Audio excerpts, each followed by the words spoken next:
प्रातः क्लास चल रहा था 13 जनवरी सन 69 का।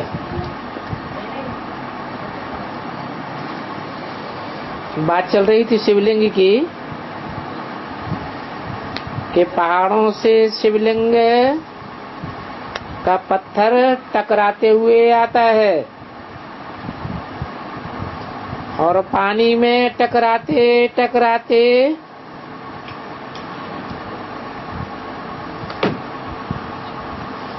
जो भी ऊबड़ खाबड़ निशान होते हैं वो सब खलास हो जाते हैं, एकदम चिकना हो जाता है।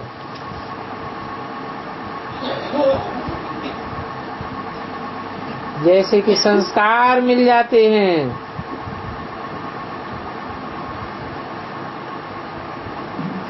अभी तुम समझ गए हो वो भगवान कोई पत्थर नहीं है, कोई पत्थर का लिंग है। फिर क्या है? फिर पत्थर का क्यों बनाया हुआ है कलयुग अंत में? जरूर कोई बात है जिसमें टकराहट हो जाती है। सारी दुनिया एक तरफ और एक आत्मा दूसरी तरफ हो जाती है। तो कौन सी बात है जिसमें सारी दुनिया के साथ संस्कार मिलते ही नहीं, अंत तक टकराते रहते हैं? प्योरिटी की बात पर ही झगड़ा होता है। क्राइस्ट के लिए भी कहते हैं सूली पर चढ़ाया, किस लिए चढ़ाया? वो भी प्योरिटी की बात थी। तो अभी तुम समझ गए हो कि भगवान कोई पत्थर नहीं है, उनकी ये प्रतिमा बना दी है पत्थर की। जैसे देवी देवताएं पास्ट में होकर के गए हैं, फिर बाद में पत्थर की मूर्ति बनाई जाती है।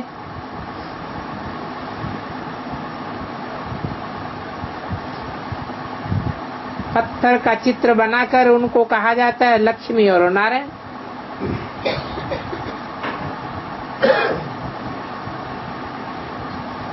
अभी इस समय तो वो लक्ष्मी नारायण जो पत्थर की मूर्ति बनाई हुई है, तुम्हारी बुद्धि में है कि वो भक्ति मार्ग है। क्यों? क्योंकि तुमको तो चैतन्य पहचान में आ गया और तुम भी ऐसा चैतन्य बनने के लिए पुरुषार्थ कर रहे हो।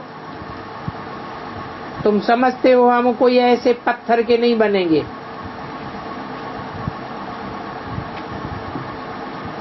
क्या? हम तो चैतन्य बनेंगे।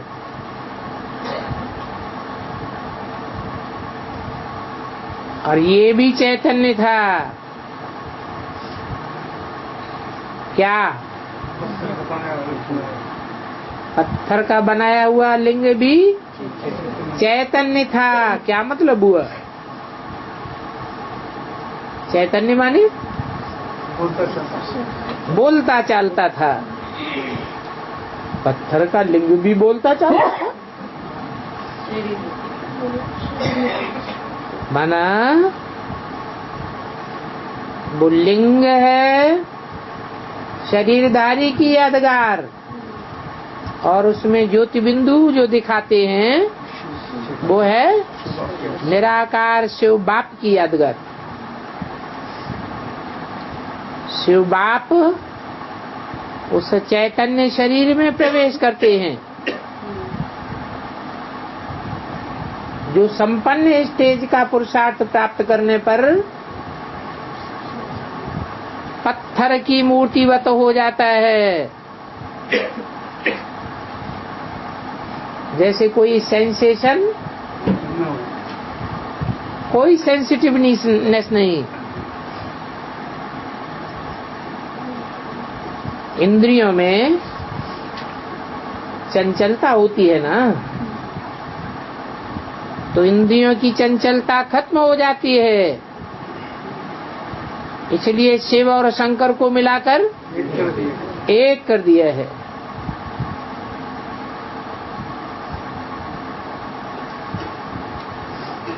पूजा के लिए पत्थर का बनाया है, पर तो तुम तो जानते हो पूजा का आधार क्या है? प्योरिटी है।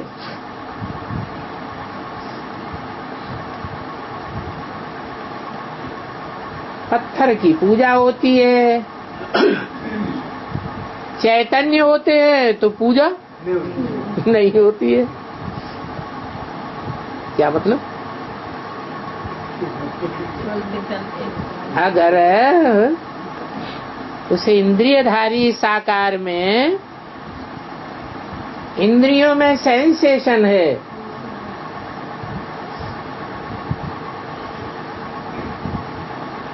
तो पूजा नहीं, पूजा लायक नहीं है। और इंद्रियों में कोई सेंसेशन ही नहीं, सेंसिटिवनेस है ही नहीं, तो पूजनीय होंगे। अर्थात पत्थर जैसे बन जाते हैं। जब पत्थर के बनते हैं तो उनकी पूजा की जाती है। किनकी? लिंग की।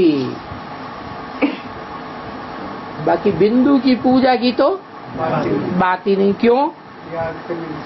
बिंदु तो इतना सूक्ष्म है कि उसको याद कर सकते हैं, बाकी पूजा की बात नहीं हो सकती।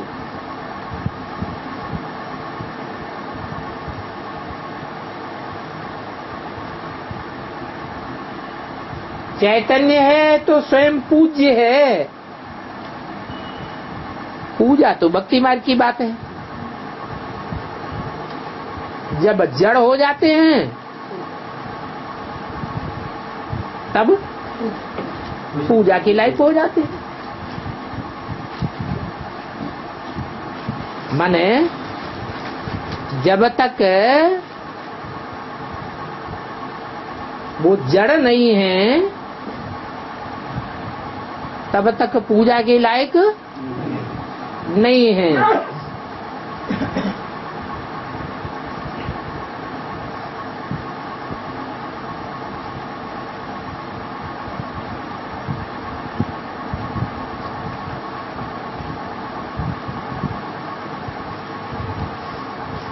जड़ होते हैं तब पूजा के लायक होते हैं। वो है पूज्य। कौन? चैतन्य जो लिंग है तो चैतन्य, लेकिन जड़वत हो जाता है। इंद्रिया जैसे है ही नहीं। जब पूज्य हो जाता है तो वहां पुजारी कोई होते ही नहीं, किसकी भी पूजा करते ही नहीं। वहां कहाँ? नई दुनिया में पत्थरों के चित्र बनाने की दरकार ही नहीं। ये पत्थर के चित्र सभी बनते हैं भक्ति मार्ग में।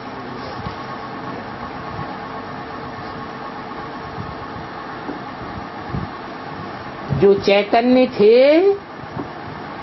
उनकी फिर निशानी पत्थरों की बनाकर रखते हैं।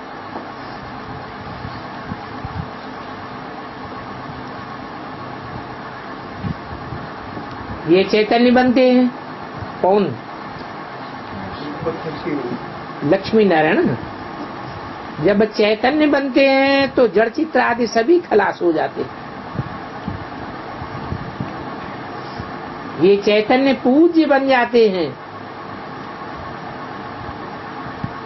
जब पूज्य फिर पूजा की लायक बनते हैं तो पत्थर के बनाते हैं। पूज्य है तो 5 तत्वों का शरीर है।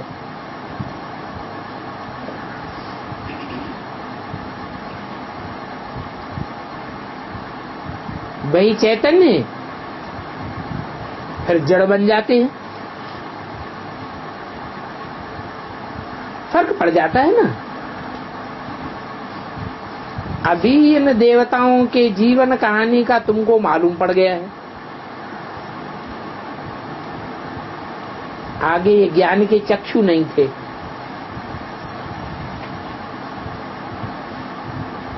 अभी तुम बच्चों को बहुत ज्ञान मिला हुआ है, परंतु ज्ञान को उठाने वाले नंबरवार हैं।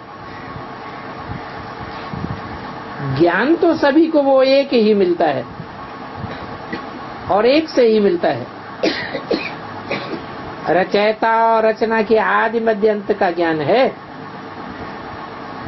परंतु ये बातें सिवाय तुम्हारे और कोई की बुद्धि में नहीं होंगी। और तुम्हारे में भी नंबरवार हैं। नंबरवार पुरुषार्थ अनुसार ही तुम्हारी रुद्रमाला भी बनती है। रुंडमाला भी बनती है। क्या एक ही माला नहीं बनती? रुद्रमाला भी बनती है और रुंडमाला भी बनती है। रुंड माने धड़ और रुद्र माने है मुख होता है जिसमें रुद्राक्ष में, तो मुख धड़ में होता है या मुंड में होता है? वो है मुंडमाला और ये है रुंडमाला। तो बच्चों को समझाया है ये सारी माला है।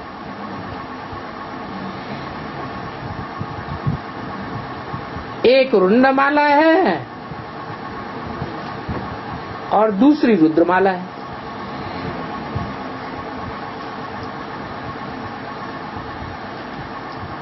हैं तो वो सभी ब्रदर्स, क्या चाहे रुंड हो और चाहे मुंड हो,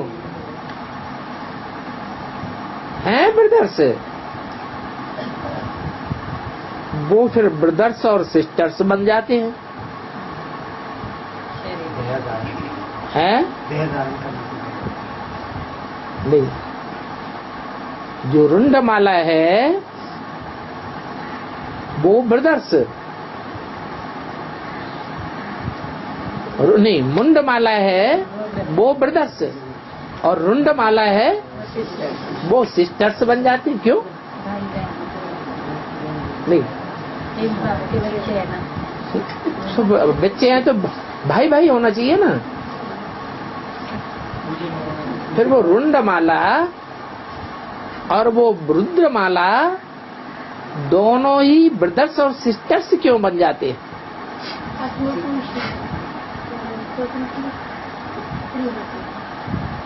हाँ, वो सूक्ष्म बुद्धि बनते हैं। कौन? मुंड वाला। ये मुंड सूक्ष्म बनता है या शरीर रुंड सूक्ष्म बनता है? मुंडमाला माने रुद्रमाला वो सूक्ष्म बन जाती है। तो जो सूक्ष्म बुद्धि बनते हैं जो आत्माएं, वो है ब्रदर्स, गहराई में सूक्ष्मता में जाते हैं। और जो थोड़े देहभान में रहते हैं वो क्या है? सिस्टर्स। तो ये तो बुद्धि में आता है कि हम आत्माएं तो बहुत छोटी छोटी है। फिर फर्क क्या है? सब एक जैसी छोटी छोटी ज्योति बिंदु आत्माएं। फिर अंतर क्या है ब्रदर्स और सिस्टर्स में? हैं, वो साकारी स्टेज में रह जाते और वो निराकारी स्टेज में टिक जाते। तो है, बाकी हैं आत्माएं तो एकदम बिंदी। और गायन भी है, भ्रकुटी के बीच चमकता है जब सितारा। अभी तुम समझते हो हम तो चैतन्य में हैं, क्या? अभी हम काहे में हैं? अभी हम चैतन्य में हैं, हैं? चैतन्य में है तो चैतन्य में होना अच्छा है या जड़ होना अच्छा है? चैतन्य में होना अच्छा है। माने इंद्रियों में हरकत आती रहे तो वो अच्छा है, हैं? और जब हरकत आना बंद हो जाए, सेंसेशन बंद हो जाए, तब खराब है। अरे राजा राम तो कान खुजलाने लगे।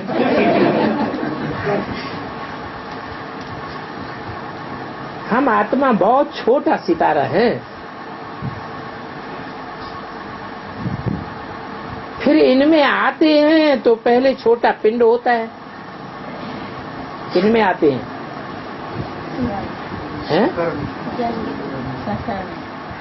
शरीर में रुंड में आते हैं तो पहले छोटा पिंड होता है, फिर वो पिंड कितना बड़ा हो जाता है।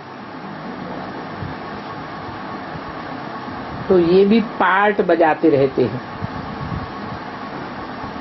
तुम कहेंगे हमारी आत्मा बिल्कुल छोटी बिंदी मिसल है, तो माने कौन कहेंगे? कौन है सन्मुख बैठने वाले?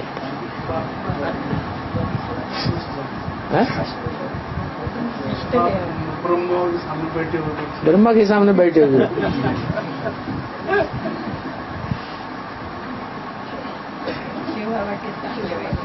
हाँ, शिव बाप जो निराकार है, साकार में आया हुआ है, वो कहते हैं कि तुम सन्मुख होते हो। वो ब्रह्मा कुमार कुमारी सन्मुख हैं या विमुख हैं?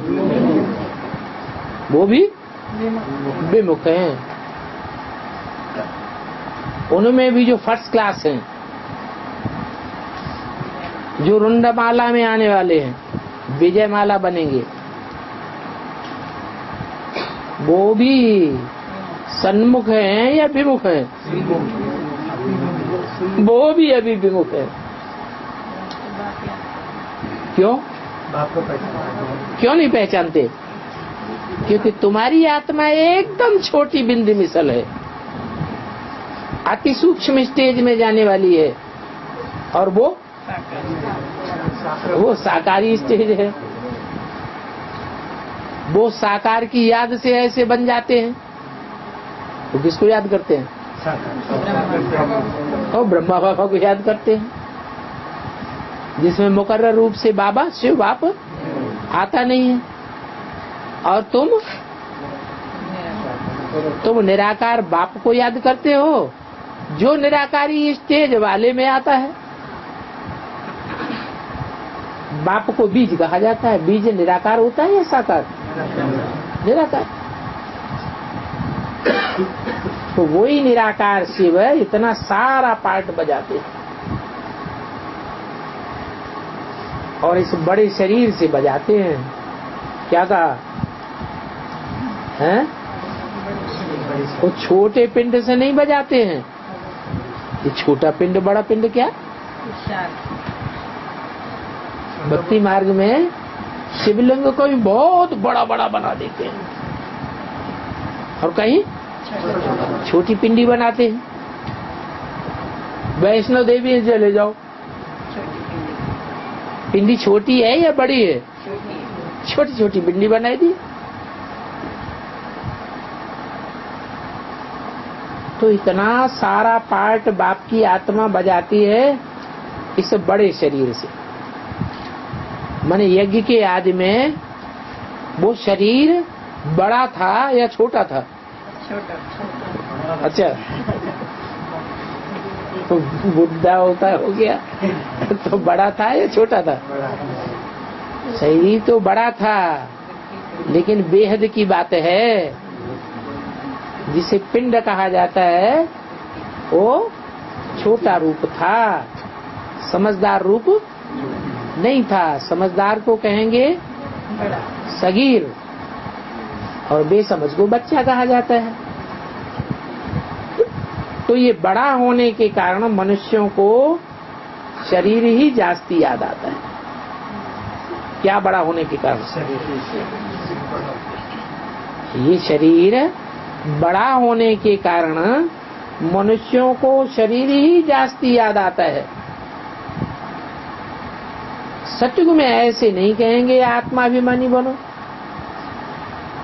क्यों? वहां तो आत्माभिमानी होते ही हैं।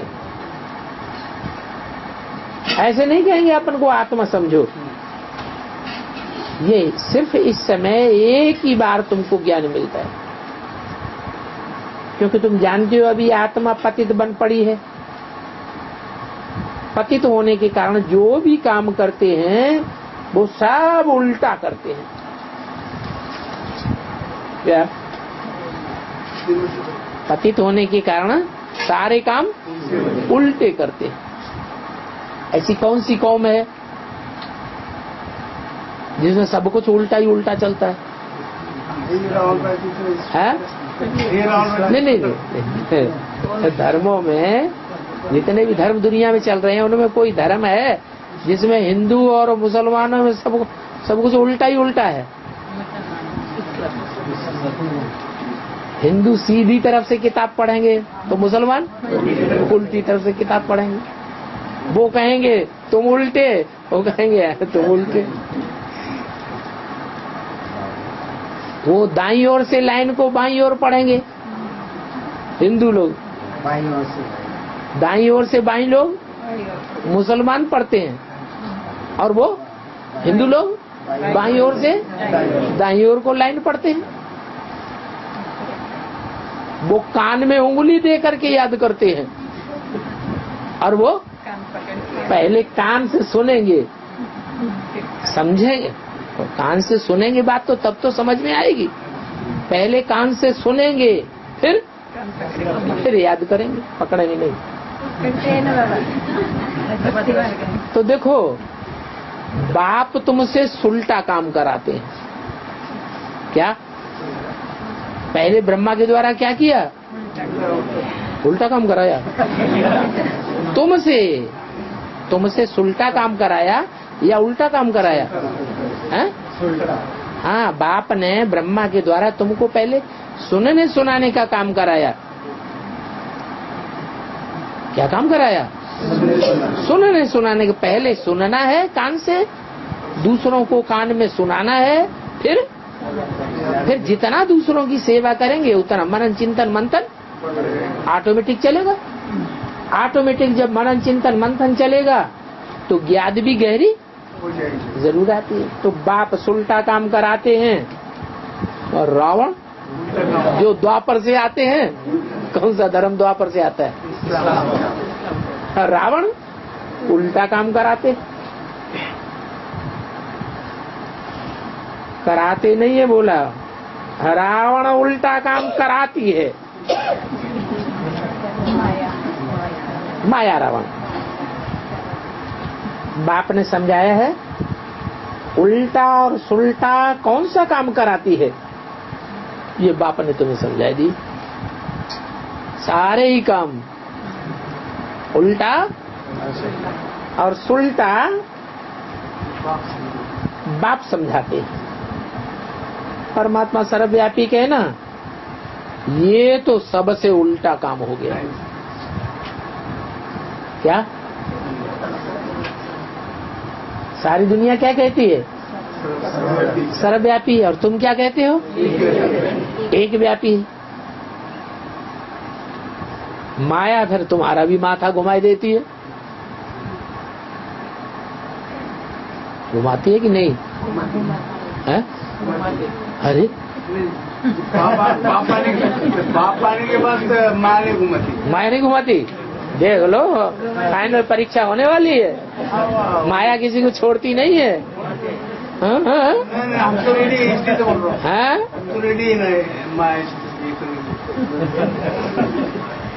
भाई एक ही तो आत्मा है दुनिया में, राजा राम की है, जो उल्टे से सुलटी बनी रहती है। एक बार उल्टे से सुलटी हो गई तो फिर हिलने वाली है नहीं। तो राजा राम तो यही कहेगा कि मैं तो उल्टा होने वाला हूं नहीं। तो सर्वव्यापी कहना ये सबसे उल्टा काम है। इसलिए उल्टा काम कराने वाले को हर वर्ष जलाते ही रहते हैं।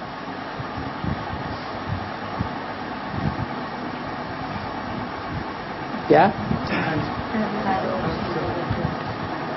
यहाँ प्रैक्टिकल में कैसे जला रहे हैं? याद करके जलाते हैं। बाप का परिचय देते तो वो जलते हैं। हाँ, वो रावण संप्रदाय जो होते हैं, रावण के मुख होते हैं, उनको जब हम बाप का परिचय देते हैं असली, तो अंदर अंदर उनका दिल जलता है।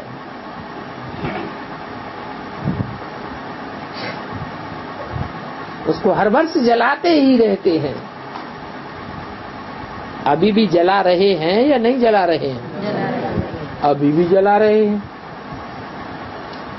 आखिरी तो बिल्कुल जल ही जाएगा। कौन कौन है रावण? माया।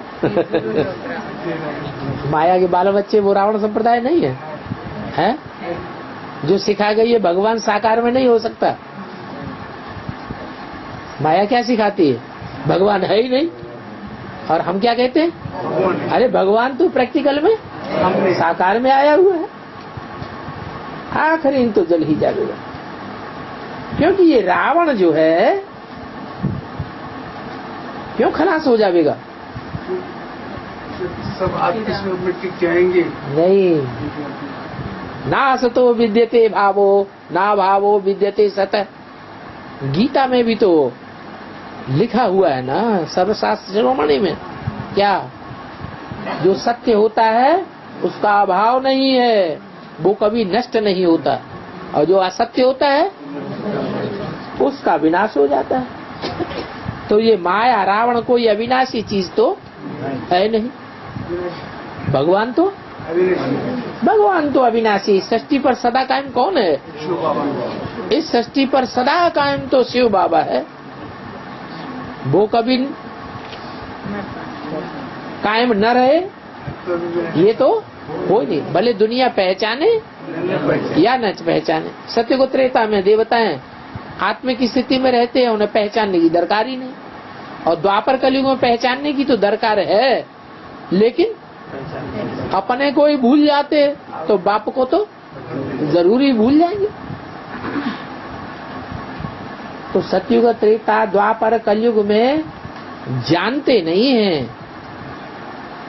तो मानने का तो सवाल नहीं है, लेकिन फिर भी होता तो है ना। अविनाशी चीज का कभी विनाश नहीं होता है। लेकिन बाबा जो बाप के बच्चे होंगे असली, वो जन्म उन्होंने बाप के साथ बिताए होंगे, इसलिए तो लंबे मिलते। आखिरी जन्म में माया उनको पछाड़ती है या नहीं पछाड़ती है? 8 हैं जो जन्म जन्मांतर के साथी हैं,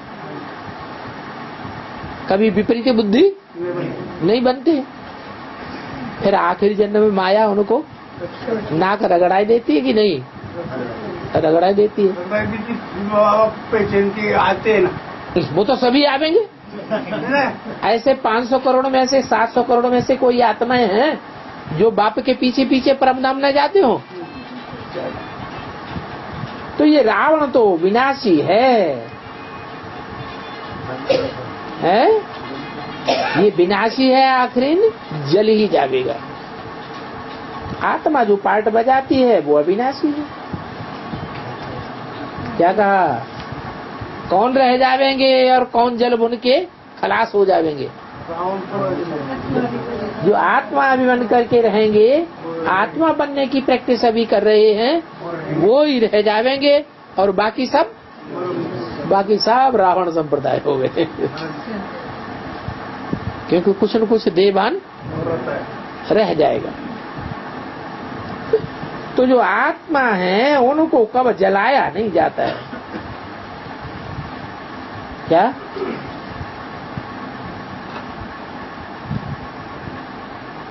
आत्मा को कभी जलाया नहीं जाता है।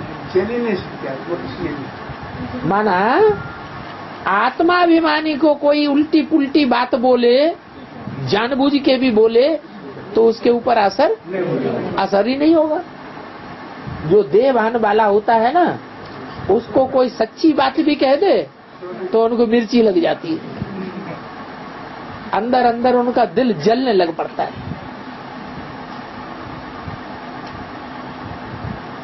तो देखो, आत्मा को कब नहीं जलाया जाता। क्या प्रूफ है कि आत्मा को जलाया नहीं जाता है? भक्ति मार्ग में आज से ही उनकी पूजा होती है। क्या प्रूफ है? पूजा होना और जलाना उल्टी उल्टी बातें हो गई। शिवलिंग तो फिर नहीं, इतना भी बोलेंगे इतना भी करेंगे। रुद्र यज्ञ रचते हैं ना, तो शालिग्राम आत्माओं को पूजा होती है, उनको जलाया नहीं जाता। उनको फूल चढ़ाते हैं, जल चढ़ाते हैं, दूध चढ़ाते हैं, उनकी पूजा की जाती है। हाँ जी बाबा, लेकिन आत्मा जो होती है शरीर रूप में, तो मतलब आत्मा को जलाना कौन है? आत्मा कहाँ जलाई जाती है? जलाते ही तो इसलिए बोल रहा हूँ। आत्मा को नहीं जलाते हैं, जो देह अभिमानी होते हैं उनको जलाया जाता है। मनुष्य को जलाया जाता है। क्या? किसको जलाया जाता है? जिसका मन है, मन चंचल बनता है बार बार, उनको जलाया जाता है। आत्मा बन गए तो मन स्थिर हो गया, या चंचल मन रहेगा? मन स्थिर हो गया। आत्मा जलाने की वस्तु है ही नहीं। आत्मा तो पहले से ही एक तन से निकल जाकर के दूसरे शरीर में प्रवेश करती है। पीछे जलाने के लिए किसको ले जाते हैं? शरीर को जलाने के लिए ले जाते हैं। तो देखो, तुम्हारी आत्मा भी जब महाविनाश होगा तो आत्मा तो पहले ही निकल जाएगी तुम्हारी। फिर तुम्हारे शरीर को जलावेंगे कोई? वो तो और ही सुरक्षित कर दिया जाएगा। तुम्हारा शरीर भी सुरक्षित हो जाएगा और बाकी लोग जो आत्मा नहीं बनेंगे उनके शरीर जलो, उनके खलास हो जाएंगे। तो देखो, पहले एक तन से निकल करके दूसरे में जाकर आत्मा प्रवेश करती है, पीछे शरीर को जला देते हैं। आत्मा एक सेकंड में जाकर दूसरा शरीर लेती है। शरीर को 2-4 दिन रख भी देते हैं, परंतु आत्मा तो चली जाती है। क्रिश्चियंस का एक सेंट जेवियर्स है, कहते हैं उनका शरीर अभी तक रखा हुआ है गोवा में। तुम भी तो गोवा करते हो, कम सुन वो सुन, तुम भी कहाँ के रहने वाले हो? गोवा निवासी हो। क्रिश्चियंस का एक सेंट गेवियस है, कहते हैं उनका शरीर अभी तक रखा हुआ है। हाँ? ब्रह्मा का शरीर रखा हुआ है, जला नहीं दिया? जला दिया, जला दिया, स्टैचू बना दिया। लो, सबसे बड़ा रावण कौन हुआ? फिर उसका शरीर जलाया जाएगा या रखा जाएगा? है जलाया जाएगा। और जो शंकर वाला शरीर है या राम वाली आत्मा का जो शरीर होगा वो जलाया जाएगा या सुरक्षित रखा जाएगा? अब तो उल्टा कर दिया। क्रिश्चियंस का एक सेंट गेवियस है, कहते हैं उनका शरीर अभी तक रखा हुआ है। शरीर अभी तक रखा हुआ है क्या मतलब?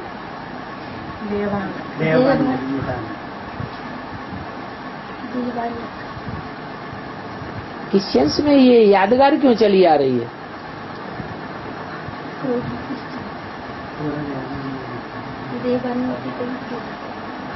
उनका भी जैसे एक मंदिर बन रहा है,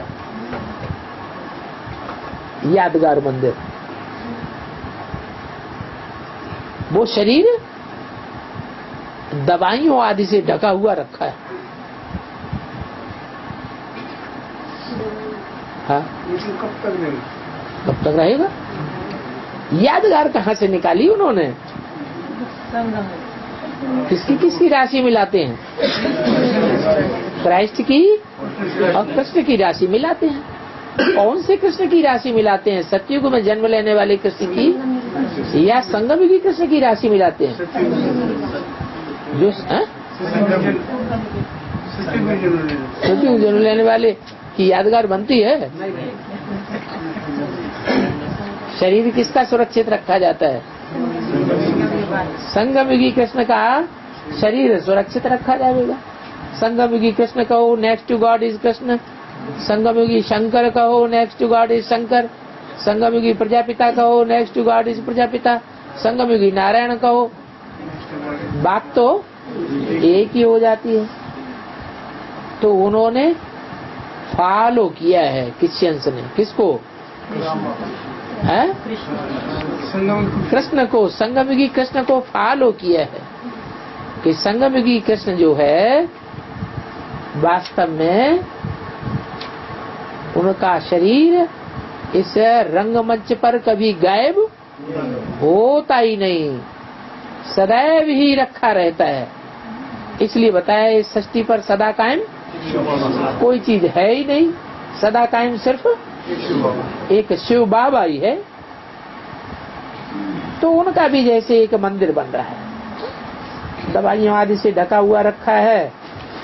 तो यहाँ भी कोई दवाइयों से ढका रखा था कि नहीं?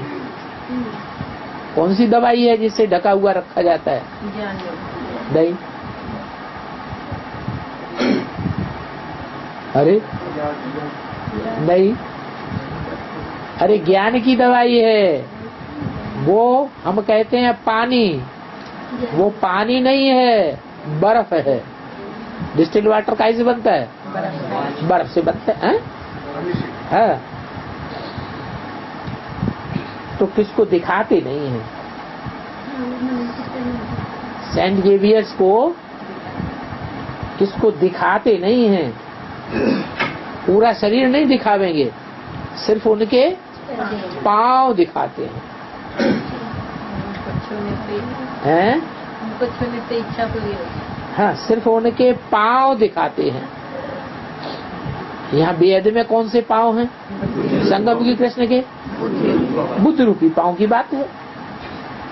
उन पांव को छूते हैं, वो स्थूल पांव को छूते हैं, और तुम बुद्ध रूपी पांव को छूते हो। तो भक्ति मार्ग भक्त भगत लोग किसको छूते हैं? जड़ पांव, स्थूल पांव को छूते हैं। कोई बीमार आदि होते हैं तो उनके पांव छूने से हल्के हो जाते हैं। तुम क्या करते हो संगम में? हैं? तुम्हारे पास कोई समस्या आती है, बीमार धीमार होते हो तो क्या करते हो? नहीं। हाँ, वो भी याद भी पांव छूना है, बुद्धि रूपी पांव छूना है। और तुम बाबा से जाके कोई सजेशन मांगते हो तो वो भी क्या हुआ? वो भी एक बुद्धि रूपी पांव छूने की बात हो गई।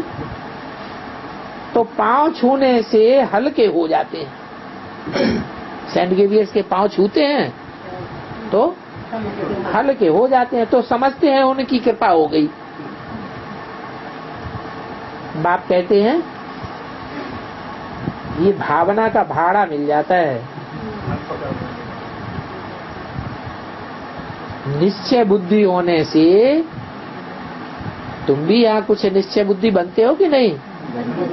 जितना निश्चय बुद्धि बनते हो, निश्चय बुद्धि तो विजय प्राप्त हो जाती है, कुछ न कुछ फायदा हो जाता है। बाकी ऐसे अगर हो तो ढेर के ढेर वहां जाएं।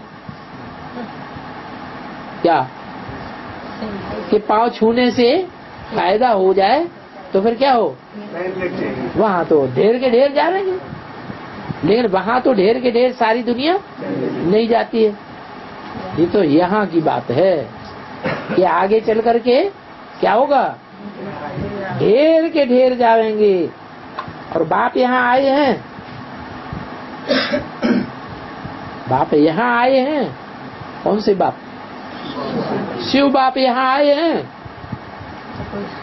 तो इतना ढेर नहीं हो सकते। ये क्या बात हो गई है? शिव बाप बड़ा या जिसमें आता है वो बड़ा? तो शिव बाप आते हैं तो इतने इतने क्यों नहीं ढेर के ढेर आते हैं? उनको मालूम नहीं हैं? सूक्ष्म है ना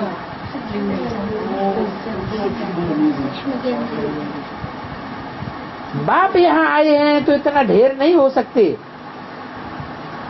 और यहाँ 3 पैर पृथ्वी के ही नहीं मिलते, ढेर होने की जगह ही नहीं मिलेगी। क्या मानो पूनावासी सारे के सारे इकट्ठे होके आ जाएं तो उनको जगह मिलेगी? ढेर होने की जगह ही नहीं होती है। और ढेर होने का जब समय आता है, क्या क्या है, जब ढेर होने का समय आता है तो क्या होता है? हैं? जाने का टाइम। हाँ, प्रत्यक्षता हो जाती है बाप की तो विनाश शुरू हो जाता है। तो ये ड्रामा बना हुआ है। क्या क्या ड्रामा बना हुआ है? हैं? जगह को जरूरत ही नहीं है। नहीं, कि निराकार बाप जब तक इस सृष्टि पर है तब तक ढेर के ढेर नहीं आते हैं। चल जाएगी तो बात। फिर जब उनके जाने का टाइम हो जाता है चले जाते हैं और विनाश शुरू हो जाता है, तब ढेर के ढेर आवेंगे। ढेर के नहीं, और सब तो आएंगे। तो किसके पीछे आवेंगे? साकार के ज्योति बिंदु के पीछे आवेंगे या शिवलिंग के पीछे आवेंगे? शिवलिंग के पीछे आवेंगे।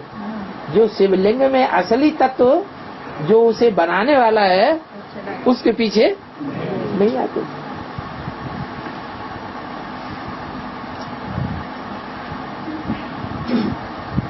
झूठे ही जगपति आना।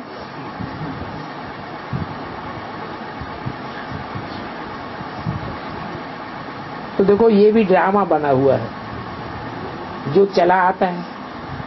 इनकी आदि व अंत नहीं है।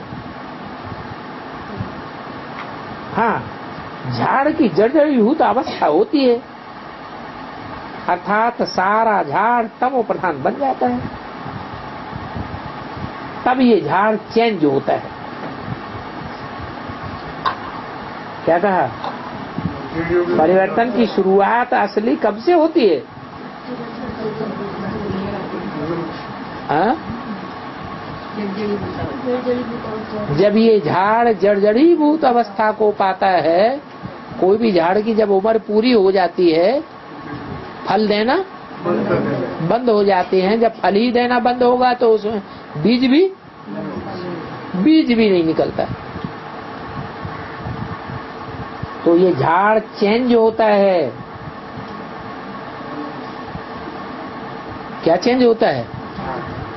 जड़ में से नया सैंपलिंग निकल पड़ता है। ये कितना बड़ा बेहद का झाड़ है।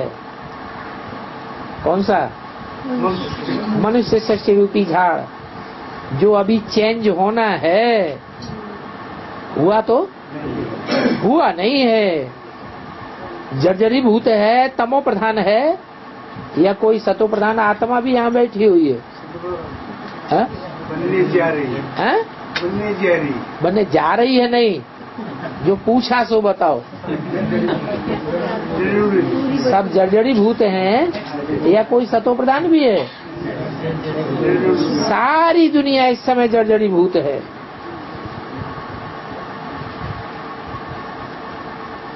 जर्जरीभूत का भी आखिरी सेकंड कभी होता है कि नहीं? वो किस रूप में यादगार मनाई जाती है? उस दिन की, उस घड़ी की यादगार भी मनाते हैं, महाशिवरात्रि। अभी चेंज होना है, पहले वह आवेंगे जिनको पहले नंबर में जाना है। क्या चेंज होगी? हैं? झाड़ के जो पत्ते हैं वो आवेंगे कि नहीं नए झाड़ में? पुराने झाड़ तो जर्जरीभूत हुआ, खेल खलास हुआ, सारे पत्ते सूख साख के खलास हो जाएंगे। फिर नया झाड़ शुरू होता है तो पहले कौन आवेंगे?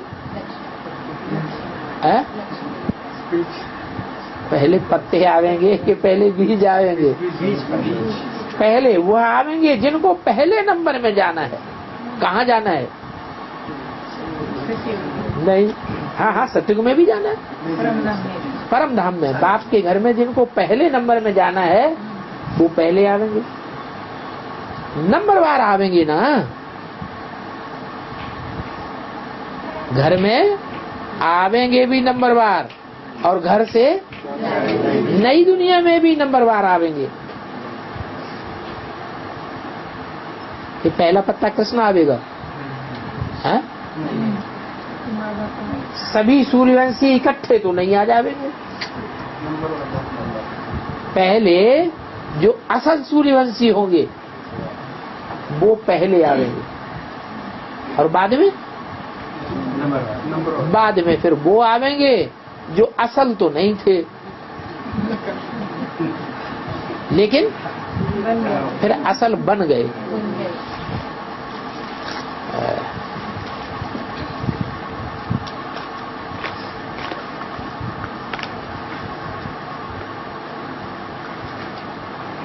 तेरे 69 की वाणी का तीसरा पेज।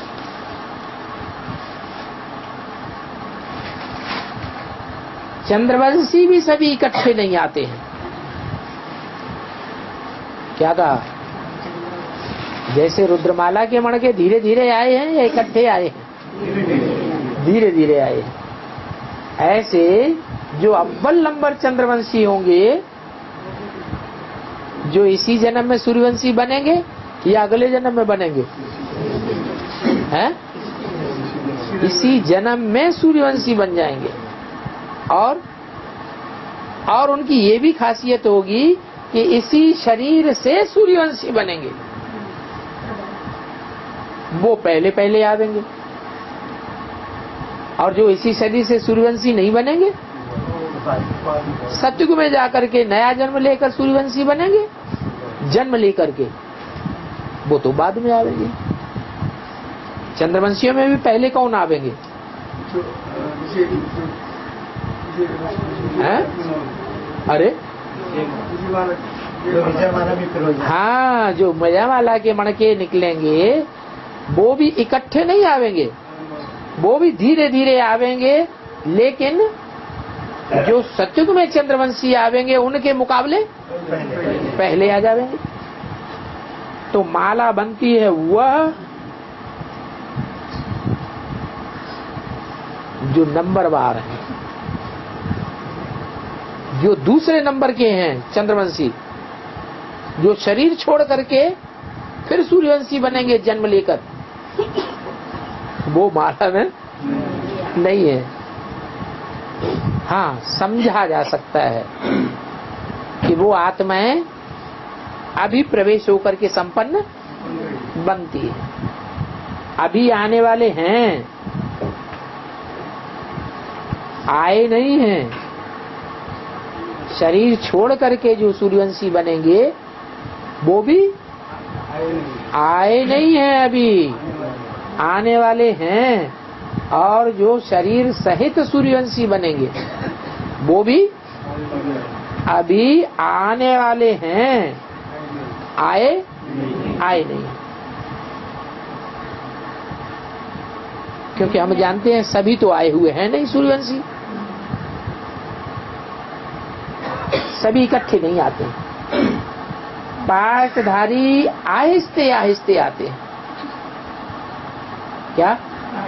जो भी पार्टधारी हैं वो सभी पार्ट बजाने के लिए रंगमंच पर धीरे धीरे आते हैं। फिर उनके आने की तीव्रता बढ़ती जाती है या घटती जाती है? हाँ, वो जल्दी जल्दी आते जाते हैं। फिर पहले धीमी गति से उतरेंगे, फिर बाद में तीव्र गति से जल्दी जल्दी। कलयुग में सबसे जल्दी जल्दी उतरते हैं। परंतु वो कोई सूर्यवंशी नहीं होते हैं। कौन? द्वापर, कलयुग, सतयुग में, त्रेता में आने वाले। तो देखो वो जो पार्टधारी होते हैं हद के, वो कितनी छोटी स्टेज होती है और यह कितनी बड़ी स्टेज है, बेहद की। बेहद का मांडवा है। मांडवा जानते हैं किसे कहते हैं? नहीं? हाँ, जब नाटक खेलते हैं ना तो ऊपर चंदोवा लगाते हैं, कपड़े की छत बनाते हैं, तो वो छोटा मांडवा है। और ये मनुष्य षष्ठी रूपी नाटक का बड़ा मांडवा है। तो नंबरवार अपना अपना पार्ट अनुसार आते रहते हैं। ये अच्छी रीति धारण करना है। क्या? कि नंबरवार पार्ट क्या होता है, अव्वल नंबर पार्ट क्या होता है, लास्ट के पार्टधारी और फर्स्ट के पार्टधारियों में क्या अंतर होता है, ये अच्छी रीति ध्यान करना है। इस दुनिया में हम सब खिलाड़ी हैं,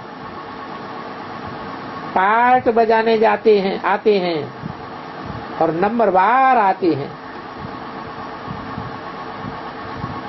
ये बड़ा एक्यूरेट ड्रामा बना हुआ है, परंतु इस ड्रामा में कोई चेंज नहीं हो सकती।